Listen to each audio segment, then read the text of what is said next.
eye-popping campaign finance numbers in the governor's race, a no-confidence vote by IU faculty, plus harassment allegations against a state senator, and more.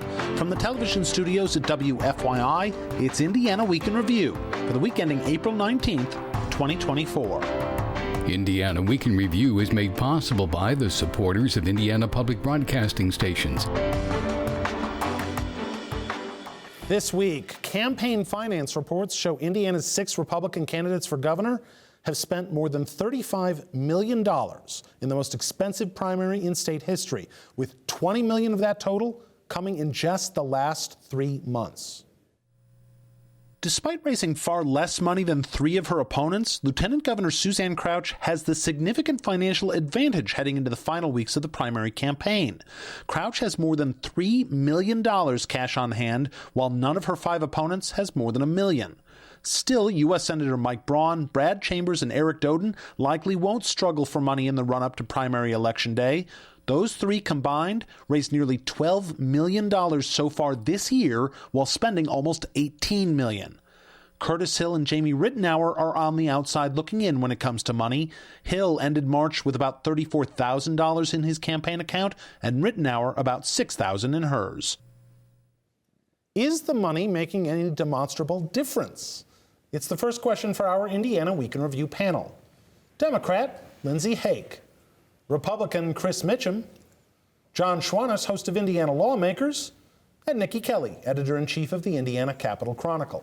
I'm Indiana Public Broadcasting State House Bureau Chief Brandon Smith. Chris, is the money moving this race at all? I think there's 2 perspectives you can take on that question. The first one, which I think most people would adopt, is, when everybody has such an advantage, such a large pile of money, when everybody has an advantage, does anybody really have an advantage on that end, right? There's only so much dollars. Now, I can guarantee you each candidate would say they'd rather be in the position they're in versus, $1 million lower or something like that. But I think they're mostly kind of following Campaign 101, reserving a lot of it for the final 3 weeks. You're going to see your TVs and your radio waves blasted with all kind of good stuff. But more than you already have, which doesn't seem possible, but it's going to happen. Yeah, I know. And then there's the second perspective, which I think you could flip that and say money actually means everything, because we said at the very onset of this, like, the barrier to entry because of the money is going to be so high. So in a way, if you just slacked for a month, a quarter, and all of a sudden you look up and you're $2 million behind your opponent, the ferocity and the momentum of this fundraising has had to be maintained throughout this whole time in order to even stay competitive. So I find it pretty impressive that particularly the big 4 campaigns have been able to identify so many different piles of people, because you can talk about all the personal loans that you want, but each campaign also had, I think, over $1 million of individual contributions as well. So they're able to kind of find these different pockets of people that can continue to keep their campaigns afloat. And I suppose you could, in terms of, is the money making a difference? In the limited public polling we've seen, Curtis Hill and Jamie Rittenauer aren't moving much, and they just don't have the resources to blanket the airwaves the way the other 4 have. You just don't have that opportunity to gain any headway with earned media at this point for a come-from-behind campaign like that. You just don't. And I know that Jamie has struggled to do that this week, and although she recalled a press release yesterday 3 times for some reason, but any case. And then sent it out later from somebody else, I think. Indeed, so. And so that was curious to me. But no, there's no way that earned media is going to do it for you at this point. And so I love to see how Suzanne's making a real gangway push at that, and forgive me, Suzanne Crouch, but that's really, for me, as a Democrat outsider looking into this race, particularly curious for me, because a lot of people say she doesn't have a chance. I really think she does, and I think she has shown not only just the yard sign game to start playing those outside optics, but also, it's clear she's raising a ton of money. Yeah. And that cannot be dismissed. Yeah, raising a ton of money, and she's the one of the big 4 who are raising all of this money, who isn't loaning herself a bunch of money and doesn't have that ability. To be fair, she's done all of her fundraising through very traditional means. She didn't send any money back from her U.S. Senate campaign. She didn't get any money from her parents. She didn't give herself $8 million loans. Like, all of her money is raised in a grassroots level. Now, she definitely has the most money going into these final weeks, but she's also spent the least, coming up. So the question is it enough to get her over the hump? And time will tell, but she's put herself in a tough spot. That's been a point she's also campaigned on too, when at public events where she specifically said that she has done this, she has raised this money. Yeah. She has not had to come to to dismiss those kind of Nepo baby concerns we've seen from some of her opponents. But at the end of the day, I think a lot of people assume Mike Braun's going to win this race. Certainly, the polling seems to indicate that right now Braun has the significant advantage. Every poll, too, not just one yes, poll. no, it's all of the consistent. polls we've seen. Braun is clearly the front runner with everybody else a fair ways back. And there is a significant undecided group out there, but that group is getting smaller as we see more polls come out. So is this going to be $35, $40 million spent for the outcome we probably could have predicted a year and a half ago? What a cynical way to look at things. And you work in broadcast. Think of who's the beneficiary of all these. Not the public. Commercial. I should draw the distinction. Commercial broadcasting, not definitely not. So yeah, I would think certainly Braun is still ahead at this point. But again, we don't have any polling. I don't have access to polling that would allow me to say that with any certainty. But I think one of the dangers, of course, of being out in front for as long as he has is that you're out in front for as long as he has. And guess what? You become then the subject of so many of the attacks. And you become, you start to wear thin. It's just like in a mile race. You don't want to go into that last lap necessarily looking around wondering where everybody is behind you. You want to be tucked in there. I've never won a race of this length in my life, but I hear tell this is what you do. You tuck in over somebody's shoulder and then come out where you have the advantage of the kick at the end. So maybe if he doesn't win, it may be a matter that I don't want to say peak too soon, but he just had the exposure. And again, we're already suggesting that it's an outcome other than what we think. But certainly being a front runner for months and months and months carries some disadvantages, as strange as it is to construct it that way. Indiana University's Bloomington faculty have declared no confidence in President Pamela Whitten, Provost Rahul Shrivastava, and Vice Provost, Faculty and Academic Affairs Carrie Doherty. Nearly 1,000 faculty voted yesterday, and an overwhelming number expressed no confidence. While a few dozen faculty voted in opposition, most discussion and debate criticized the leader's actions this year, particularly pointing to censorship, disrespect of academic freedom, and failure to share governance. Faculty cannot remove a leader from the university, and Bloomington Faculty Council President Colin Johnson says the vote is advisory. That does not mean that expressions of the faculty's collective will are inconsequential, however. Whitten responded in an email to faculty. She encouraged them to share their opinions and said she pledges to listen and learn. The Board of Trustees also responded, saying in a statement it fully supports Whitten and is confident in her vision and leadership. Lindsay, how concerning is the situation at IU? It worries me for one reason, and that's we're going into a budget year, of course, and we're going to have a very extensive conversation during Ways and Means for each of our universities in Indiana. And we've got a very complicated budget situation already with the Medicaid, we'll call it mistake in forecasting. So I think you've got a very tenuous issue here that is probably rumbling underground a little bit. But the IUPUI faculty also did not vote in a vote of no confidence. They chose not to bring that vote forward. And so I don't necessarily think this is the biggest issue, but I mean, obviously this hasn't happened since Adam Herbert, and less than a year later, he was out the door.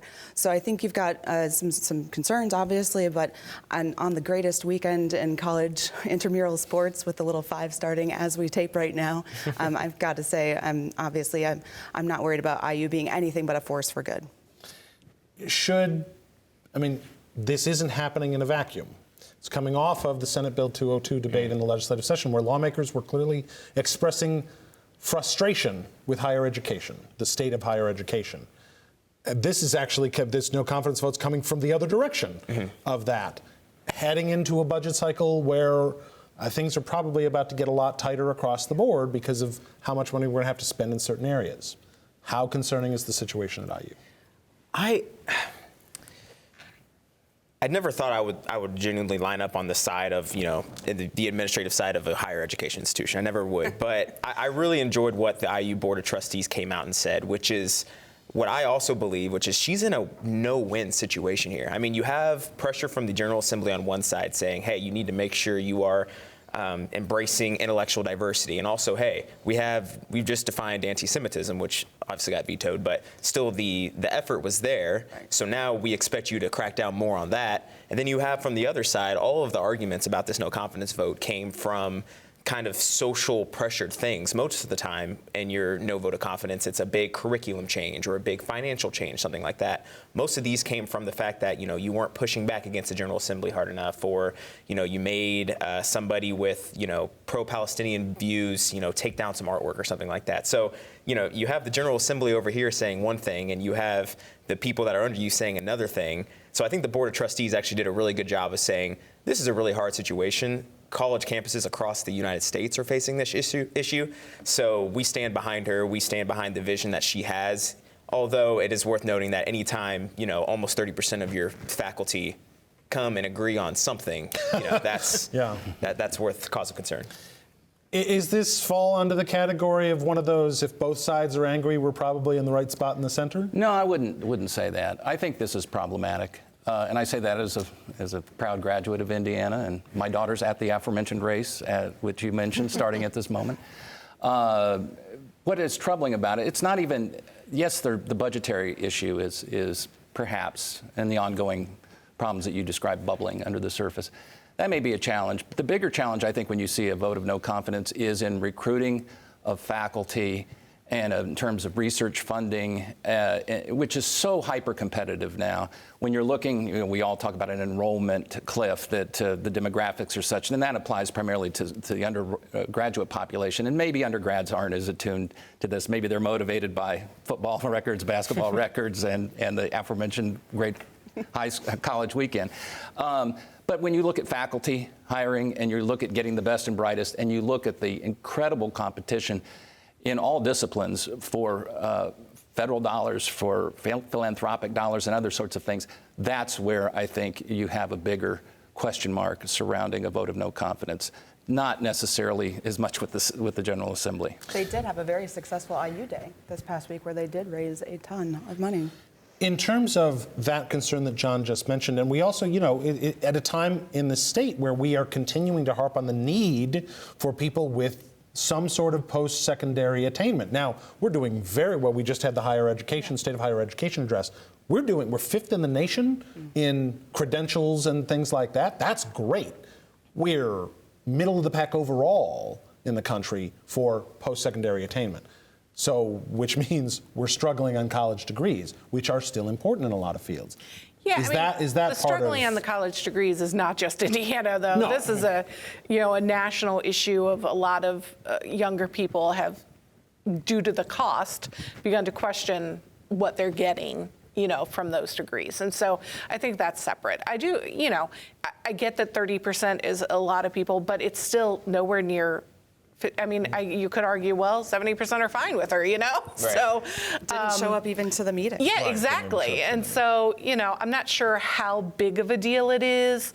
So I think it's interesting. I think it's something to watch out for, but I don't think it's going to cause much.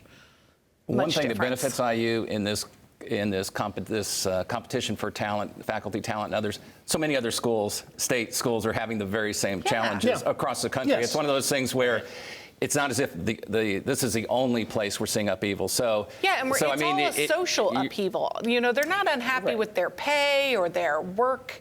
I mean, with internal stuff, it's all about social issues that are ongoing outside. But that's still a potent issue for faculty. But this Schadenfreude may be alive and well here, that Indiana may benefit from the fact that we're seeing this in any number of states. It's not happening in a vacuum within the state. It's not happening in a vacuum nationally, in certainly. And to your point, to the social issues, you can't win those. You're going to upset somebody on both sides, either side. So, obviously the hope is this current state, kind of calms down after a while. But when it comes to, being able to make decisions in that kind of atmosphere, you're going to tick somebody off. But on the faculty hiring, I'm not sure it's 50-50. I think that's where it could hurt you in terms of some of the, which arguably playing into the worst stereotype maybe is a more progressive audience anyway. I would argue we have a recruitment issue with Indiana across the board in all sectors. time now for viewer feedback. Each week we pose an unscientific online poll question. This week's question is, are you confident in Indiana University President Pamela Whitten's leadership? A, yes, or B, no. Last week's question was, should Democrats vote in the Republican primary to influence Indiana's race for governor? 71% of you said yes, 29% said no. If you'd like to take part in the poll, go to WFYI.org/IWIR and look for the poll. I was a little surprised at the results of that one last night. An opinion piece by IndyStar columnist James Briggs revealed this week that Indiana Democratic Party officials have largely ignored allegations of sexual harassment against State Senator David Niezgodski. The allegations come from the father of a former employee of Niezgodski's private business and are detailed in part in a case filed with the Indiana Civil Rights Commission years ago. Briggs reported there was a settlement in the case. The father of the alleged victim spoke with Briggs and provided text messages and voicemails which appear to show Niezgodski relentlessly pursued the woman even as she quit her job and told him to stop. The woman's father appealed to Democratic Party officials years ago who didn't pursue the allegations. Niki Kelly, as Briggs points out in the piece, Democratic Party officials rightfully called out GOP leaders a couple years ago for seemingly ignoring allegations against Diego Morales when he was running for Secretary of State. Is this just as bad? I mean, yeah, and we also got to remember the whole Curtis Hill incident, which Republicans tried to bury in a report, and only when it was leaked did that come to light. So, yeah, I mean, it's not good. The emails and the voicemail are pretty damning, and he is in the middle of the race, and I realize that that's probably why this is coming out now, even though it happened so many years ago. It also was at his private business. It wasn't Senate related, or staff, state employees.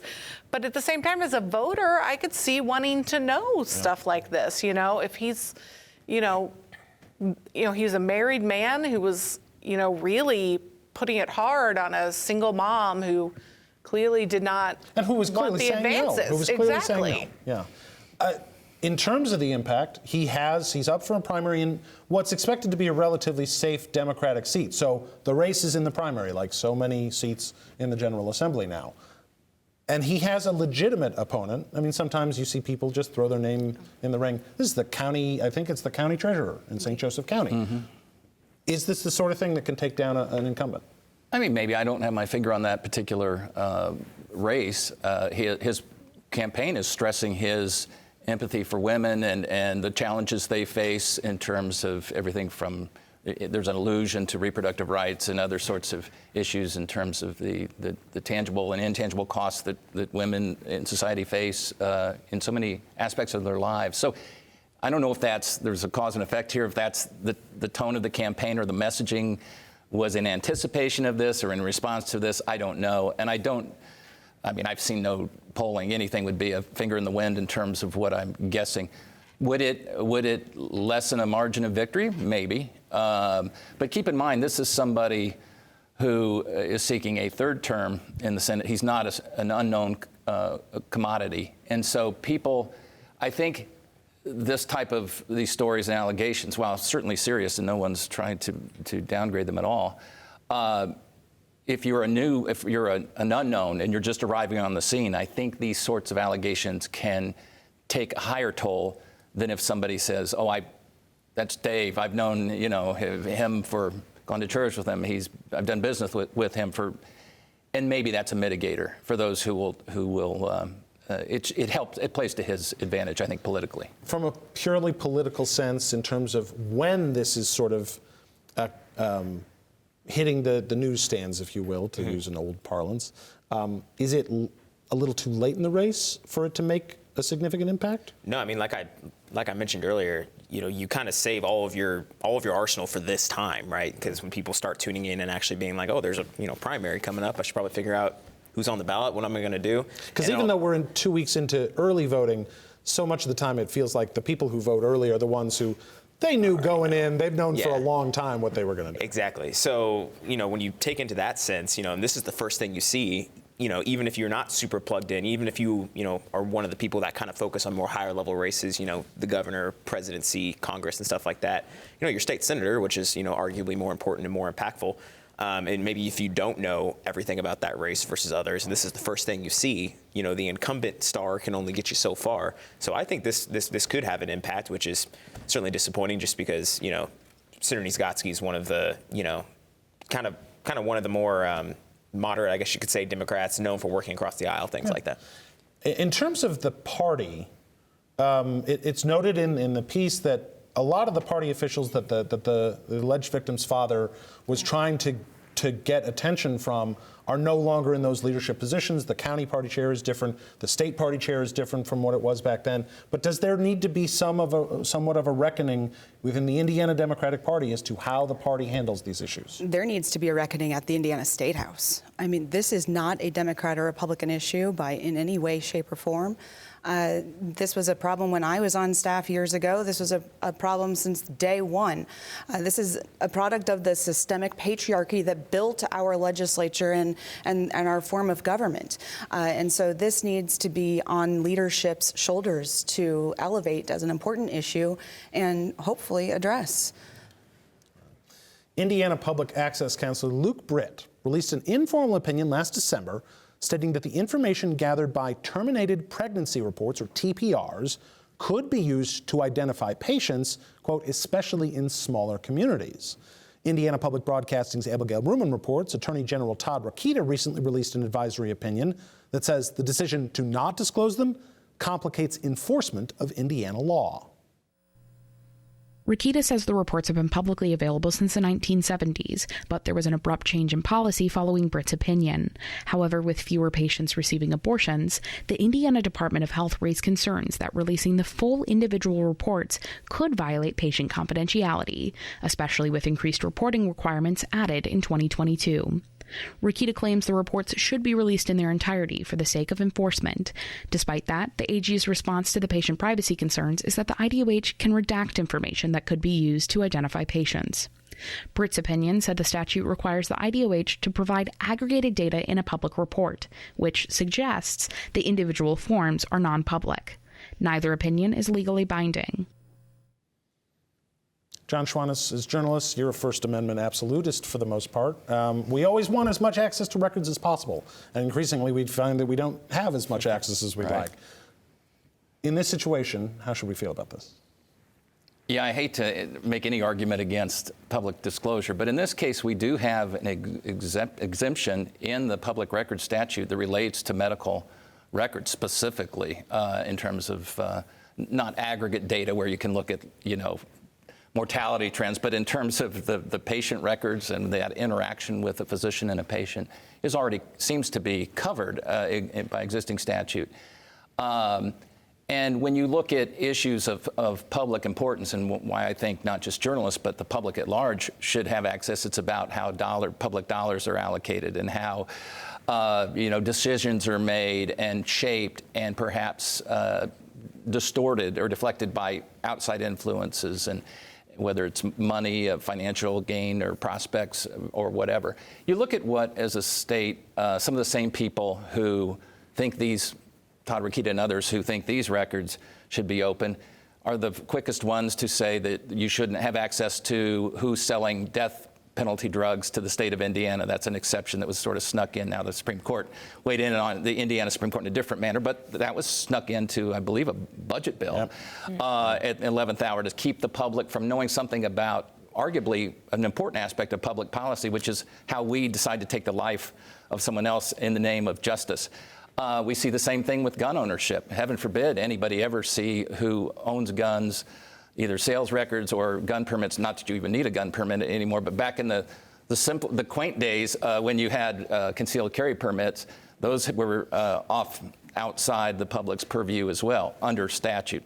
Arguably, one could say that should not have been excluded. I'll draw a more direct connection with Todd Rokita specifically. He went after Dr. Caitlin Bernard for talking to a newspaper about an abortion procedure she performed on a 10-year-old rape victim from Ohio, and said that she said enough things to make it obvious who this was, even though that she'd never said the person's name. Isn't most of that information also sort of available from these TPRs? It is true, but I do want to clarify, I've gotten these TPRs before, and when we've gotten them, that information is redacted. So they redact the age and the county and how many, pregnancies they had before, their education background, so that I couldn't reverse engineer it. And I hate to disagree completely with you. I know there's an exception for medical records, but that was the same exception in the state law that was in effect last year. Is there a difference Nothing here? in the law changed. Is there a difference here, though, between hundreds of abortions and TPRs every month versus and it's a true. very small number? And I get that. But again, redactions. Yeah. You can redact the identifying information and still release the document. All right. Well, that's Indiana Week in Review for this week. Our panel is Democrat Lindsay Haake, Republican Chris Mitchem, John Schwantes of Indiana Lawmakers, and Niki Kelly of the Indiana Capital Chronicle. You can find Indiana Week in Review's podcast and episodes at WFYI.org/IWIR or on the PBS app. I'm Brandon Smith of Indiana Public Broadcasting. Join us next time, because a lot can happen in Indiana Week.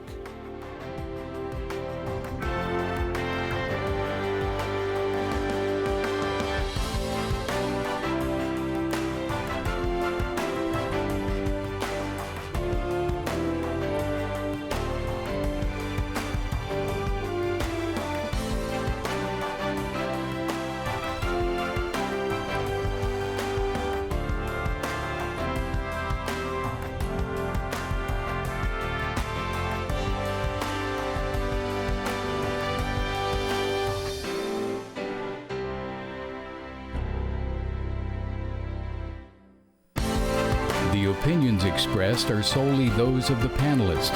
Indiana Week in Review is a WFYI production in association with Indiana's public broadcasting stations.